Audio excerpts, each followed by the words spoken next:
গ্রামে আসিয়া শুদ্ধ কথা কইতে ইচ্ছা করে না, তারপরে যদি সকলের সাথে শুদ্ধ কথা কই আনে তাহলেই তো সকলে কবে নে দেইছো শহরে থাইয়ে থাইয়ে দিমাগ হয়ে গেছে, এখন গ্রামে এসে শুদ্ধ কথা কচ্ছে। নমস্কার, কিরাম আছেন সকলে? আমি কিন্তু ভালো আছি। গতকাল মা ছেলে মিলে দুজনে চলে আইছি বাড়িতে, আর বাড়ি এসেই মনটা খুব খারাপ হয়ে গেছে। আসিয়াই দেখলাম যে আমার বড় যা বাড়িতে নেই। আমার বাবার বাড়ি গেলি যেমন মা না থাকলেই ভালো লাগে না, সেরকম আমার শ্বশুর বাড়ি আসলিও আমার বড় যা যদি বাড়ি না থাকে তাহলে আমার ভালো লাগে না। মানে উনি হচ্ছে সবার বড়, আর উনি সবসময় বলে দেবেন এটা করো ওটা করো, কোনটার পর কোনটা করতে হবে না, সেটা নিয়ে তো মাথা ঘামাতি হয় না যে কি করতে হবে কি রাঁধতে হবে, এই জন্য ভালো লাগে। আর না থাকলেই মনে হয় যে কি করবানি, সকলরে কি রান্না করে খাতি দেবানি, এই চিন্তাটাই হচ্ছে বড় চিন্তে। তারপরে হচ্ছে আমাকে পরিবারে রান্না বান্না ভালো হতে হবে। খারাপ হলি কিন্তু সবাই বলবে না খারাপ হয়েছে। আমার বাসুরির কথা হচ্ছে যা লাগবে সব আনিয়ে দেবো, কিন্তু রান্না ভালো হতে হবে, এই জন্য খুব ভয় লাগে। তবে আমার একটা জিনিস দিয়ে আমি খুব বাইসে গেছি, আমার শ্বশুর বাড়িতে আসলি আমার বেশি রান্না করতে হয় না। আমার যা বড় যা আমার ছোট যা ওরাই সকলে রান্না করে। আমার দায়িত্ব হচ্ছে তুমি খাতি দেবা। মানে আমার রান্না বান্নার দ্বারে আমার জাতি কয় না কয় একটু গুছাই গুছাই দাও, কিন্তু খাতি দেওয়ার বেলায় আমার বড় যাও যাবে না, আমার ছোট যাও যাবে না, আমারই সকলরে খাতি দিতে হবে। তাই আমার রান্না বান্নার অতটা ঝামেলা পোয়াতি হয় না।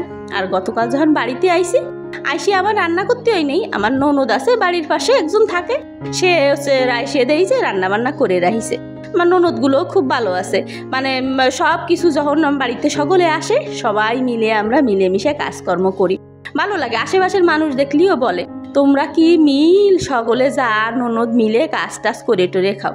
আমাকে আবার বড় পরিবার, মানে কোনো অনুষ্ঠান হলে আমাকে পরিবারে মানে ছুটির দিনে বিশেষ করে পুজোর সময় বা ঈদের ছুটিতে সকলে বাড়িতে আসে, সেই সময় আমাকে পরিবারে 18-19 জন মানুষ হই।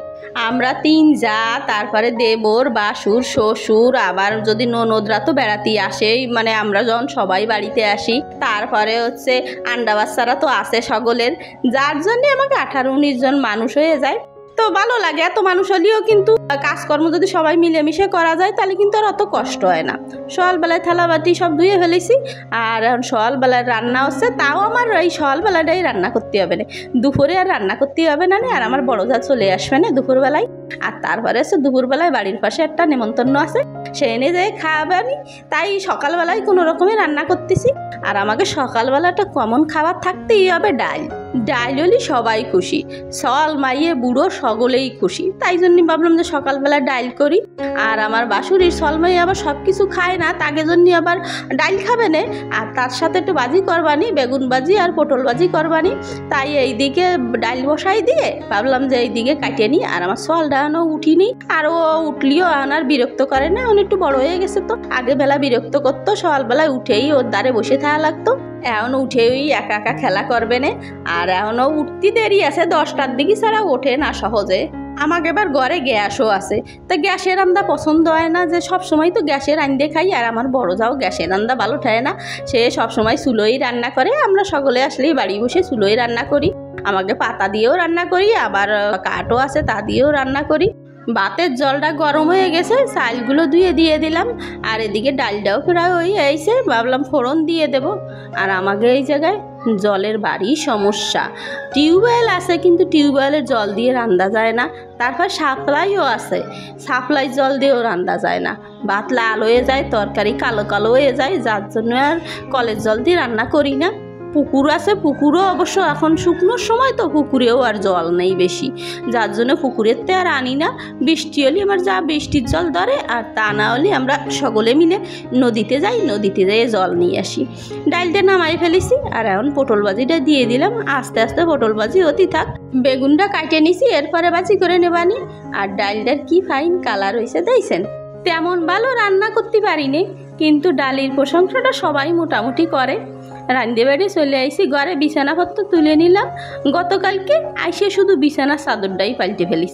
আজকে যেহেতু রান্নার ঝামেলা টামেলা নেই দুপুরে, তাই দুপুরবেলায় সব কিছু ধুয়ে ফেলবো, বিছানার চাদর মশারি বালিশের কভার টভার ধুয়ে ফেলবো, ঘর দুয়ার ঝাড়িয়ে ফেলে একদম পরিষ্কার করে ফেলবো। বাড়িতে কেউ থাকে না তো, আমাকে আবার 2টে ঘর, এইটা হচ্ছে পুরনো ঘর, এই ঘরে আমার শ্বশুর মশাই থাকে, আর পাশেই হচ্ছে আমার বাসুর ঠাকুর ঘর করেছে। কারণ হচ্ছে আমরা তো আর বাড়ি কেউ থাই না, আমি আর আমার দেবর আমরা কেউ বাড়ি থাই না, আমার বাসুর ঠাকুর থাই, তা উনি পাশেই বাড়ি করে নিছে।